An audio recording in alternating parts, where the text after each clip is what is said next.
Hi friends, ఎలా ఉన్నారు అందరూ? మనం ఇప్పుడు హల్దీశామ్లో ఉన్నాం, జర్మనీలో హల్దీశామ్ నుంచి మనం ఫ్రాంక్ఫర్ట్కి పోవాలి. మనం ఇక్కడ నుంచి మనకి నియర్లీ ఒక 300 మీటర్స్లో పార్కింగ్ ఇస్తుంది కంపెనీ. ఇది మన లగేజీ, ఇది ఒక ట్రాలీ లాగా ఉంటుంది. మన పిల్లకాయలు నెట్టుకోబోయే ట్రాలీ కాకుండా మా చిన్న ట్రాలీ లాగా ఉంటుంది. ఈ ట్రాలీలో పెట్టుకొని మనం మన బండి దాకా పోవాలి, లాక్కుంటూ అలా నెట్టుకుంటూ పోవాలి. బండి దగ్గరకు వచ్చి ఇదే మన బండి. ఈ లగేజ్ అంతా మనం లోపల సర్దుకోవాలి.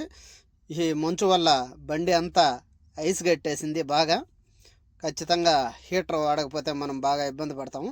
ఈ మంచులో ఈ లగేజ్ అంతా లోపల సర్దేసుకొని మనం ఇంకా జీపీఎస్ అన్నీ సెట్ చేసుకొని ఇంకా బయలుదేరాలి. ఈ అద్దాలు అంతా ఐస్ కట్టేసింది.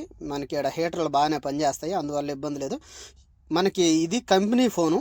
ఈ కంపెనీ ఫోన్లో మనకి ఆ జీపీఎస్ అనేది ఒక నెంబరు, కోఆర్డినేషన్. మనం కరెక్ట్గా ఎగ్జాక్ట్గా ఏ లొకేషన్లో ఉన్నా ఆ లొకేషన్ నుంచి ఎక్కడికి రావాలి అనేది వాడు టచ్ చేసి మనకి ఆ జీపీఎస్ నెంబర్ పంపిస్తాడు. ఆ నెంబర్ మనం ఇలాగ ట్యాబ్లో కొట్టుకోవాలి. ఇక్కడ మనం ఐగో, టోమ్ అనే 2 డివైజులు వాడతాము జీపీఎస్ లాగే. ఫస్ట్ ఏంటంటే జీపీఎస్లోనే ఆ నెంబర్ వస్తుంది. ఆ నెంబర్ తీసి మనం ఈ డివైజ్లో వేసుకుంటాము. మనం కరెక్ట్గా ఆ నెంబరు పైన ఒక 4-5 అంకెల నెంబరు, కింద ఒక 4-5 అంకెల నెంబర్ కొడతాం. మనం ఎగ్జాక్ట్గా ఎక్కడ లొకేషన్ పోతాము ఆ లొకేషన్, కంట్రీ పేరు, సిటీ పేరు, మనం ఎగ్జాక్ట్గా ఆ నెంబరు ఇవన్నీ చెక్ చేసుకోవాల్సి వస్తుంది.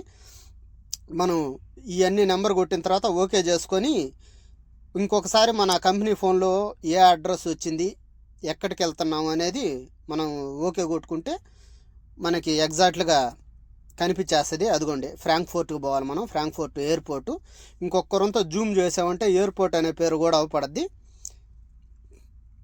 అదిగోండి, మనం కరెక్ట్గా ఆ పేరు మనకి మెసేజ్లో వచ్చిన పేరు ఒకటే ఉంటుందన్నమాట. ఈ 2 చెక్ చేసుకొని కన్ఫర్మ్ చేసుకొని రూట్ సెట్ చేసేసుకుంటే ఇంకా దానిపాటికి అది తీసేసుకుంటుంది. మనకి మామూలుగా జర్మనీ టు జర్మనీయే కాబట్టి మనకి బార్డర్లు ఏమి రావు, మొత్తం హైవేనే. అయినా కానీ మీకోసం ఒకసారి ఇలా చెక్ చేసుకోవాలి. మనం ఏ రూట్లో పోతుంది, ఎన్ని కిలోమీటర్లు పోతుంది, ఎక్కడ క్రాసింగ్ వస్తుంది, ఎక్కడ ఏ రూట్ ఉంది, ఏ రూట్లో నుంచి ఏ రూట్లోకి చేంజ్ అవుతున్నాము, ఎక్కడ బార్డర్ దాటుతున్నాము, ఇవన్నీ లాస్ట్ ఫైనల్ డెసిషను. మధ్యలో అయితే వే పాయింట్లు అయితే పెట్టుకోవచ్చు. మనకి వే పాయింట్లు ఏం పర్లేదు. ఇంకా మనం ట్రిప్ స్టార్ట్ చేసేస్తున్నాం. ఇక్కడి నుంచి బయలుదేరి మనం 320 కిలోమీటర్లు వచ్చింది కాబట్టి మనం మధ్యలో ఒక బ్రేక్ ఏదైనా తీసుకొని 45 మినిట్స్ బ్రేక్ తీసుకొని ఇప్పుడు 8 గంటలకు బయలుదేరుతున్నాను. ఖచ్చితంగా 1 గంటకి రీచ్ అయిపోవచ్చు. మరిన్ని ట్రక్ వీడియోల కోసం వెంకీ ట్రక్ క్లాస్ని ఫాలో అవ్వండి. మరిన్ని విషయాలు తెలియజేస్తూ ఉంటాను. Have a nice day. Thank you and by and please subscribe and share. మనం ఈ జర్మనీలోని ఒక 100 కిలోమీటర్ల ముందర ఈ పార్కింగ్లో 45 బ్రేక్ తీసుకున్నాం.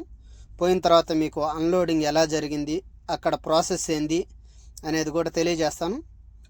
Thank you, bye, have a nice day. Kim Johnson.